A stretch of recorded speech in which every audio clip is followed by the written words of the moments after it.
গহীন জঙ্গলের মাঝে একটা পুরনো লোহার পাইপ দিয়ে বানানো ছোট্ট বাড়ি ছিল। সেখানেই থাকত আরু নামে এক ছেলে। আরুর বাবা মা তাকে ছোটবেলায় রেখে চলে গিয়েছিল, তাই সে একাই থাকত। কিন্তু সে একা ছিল না।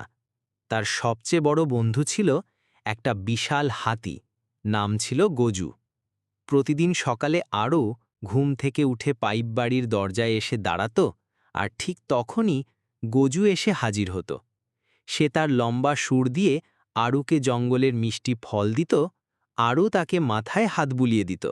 একদিন ঝড় ওঠে, গাছপালা ভেঙে পড়ে, আরু পাইপ বাড়ির ভেতর আটকে যায়। গজু শব্দ শুনেই দৌড়ে আসে, সুর দিয়ে গাছ সরিয়ে আরুকে উদ্ধার করে। সেই দিন থেকে গ্রামে সবাই বলে, গজু শুধু একটা হাতি না, সে আরুর রক্ষাকর্তা। এভাবেই হাতি আর ছেলের বন্ধুত্ব হয়ে ওঠে জঙ্গলের সবচেয়ে বড় গল্প।